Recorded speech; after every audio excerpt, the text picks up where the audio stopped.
let me turn to the last part of my sort of prepared commentary and then open it up to you, which is really, this is my last day as council president, having this opportunity to sit down with you. Tomorrow we have the peaceful transfer of power in our community, in which my Vice President, Nancy Navarro, will assume the presidency. And so it is a time when we traditionally step back and have our, not week in review, our year in review, and assess whether or not we were successful in advancing the public interest. And as I look back on the year, I look back on it with some sense of satisfaction, because I do believe we have advanced Montgomery County's public good during the course of this past year. First and foremost, I think we were responsible fiscal stewards. We controlled our budget, and for the first time in 11 years, we did not raise property taxes to the full limit of our charter capacity. We kept $23 million off the table, recognizing that our residents are still struggling from the aftermath of one of the worst economic recessions in our history. And so we not only did not increase property taxes by the full amount we could have for the first time in 11 years, but we also decreased our energy taxes. So we did that, and at the same time, we fully funded our school systems, our wonderful school system. We were able to add boots on the ground in our public safety realm, and we were able to maintain a strong safety net, which was more important than ever during this recessionary period. So I felt we were on one of our most important responsibilities, good fiscal stewards. I also thought that our focus on growing our tax base was important. We know that in Montgomery County we can't continue to increase tax rates, but that we have to grow our tax base. To do that, we have to be a more business-friendly community. And I think our council embraced that, and we focused on economic development. When I began my term, I said that my hope was that we would become more nimble and more entrepreneurial. And while we have a long way to go in both respects, I think we made progress. With our pushing, we now have a streamlining process that's going to hopefully make things easier for our business community, where we look at our processes and we say to ourselves, can't we do this faster, more effectively? And I think we can, and we will.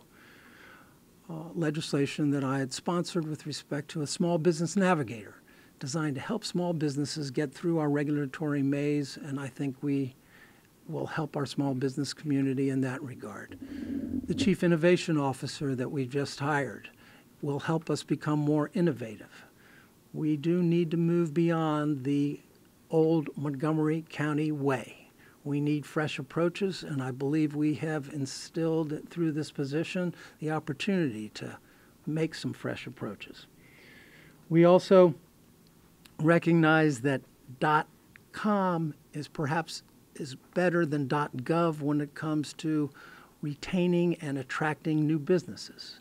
And for the first time, we gave money to our Montgomery Business Development Corporation, in which they have now been able to hire a new president, and we will see that we are able to use business expertise to help us in becoming a more business-friendly community.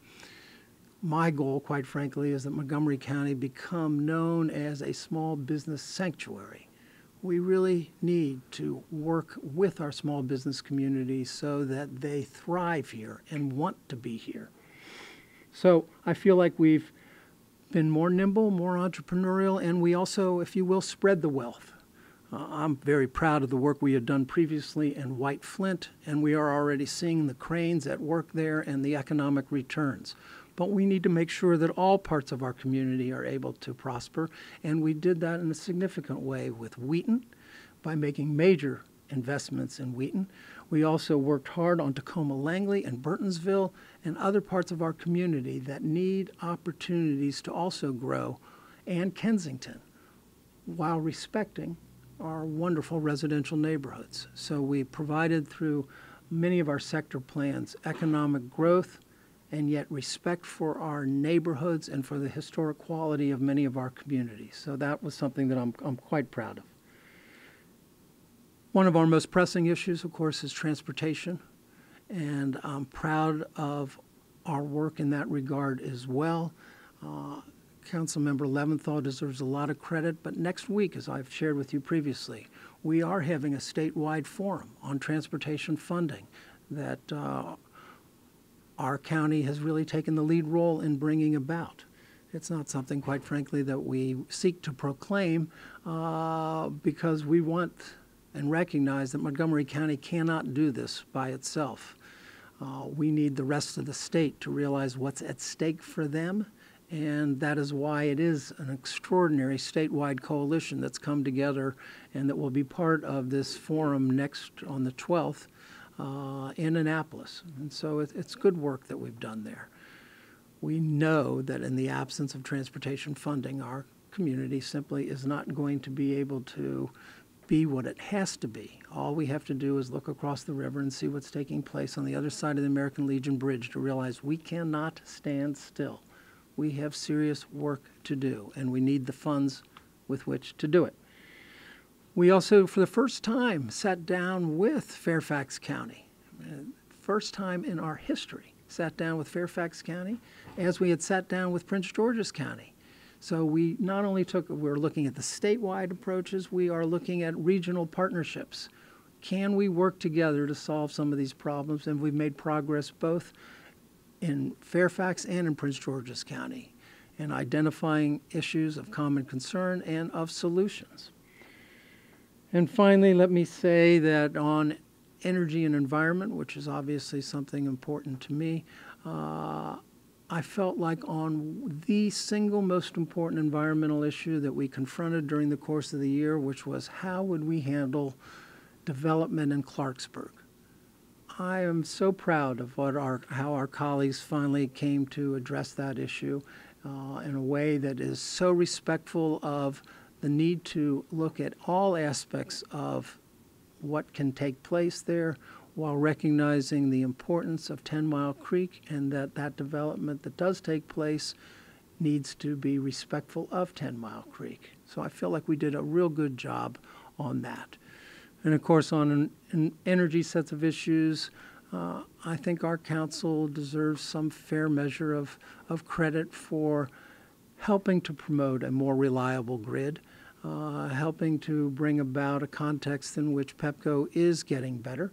And at the same time, it is my hope that we will use this opportunity to really try and make a quantum leap forward in terms of Utility 2.0, which I've been a promoter of and which our committee had hearings on, because we are poised to invest something on the order of $1 billion in this system. And wouldn't it be nice if as Tom Friedman was writing about in Chattanooga, Tennessee, we actually had a utility system that was for the 21st century after all these dollars.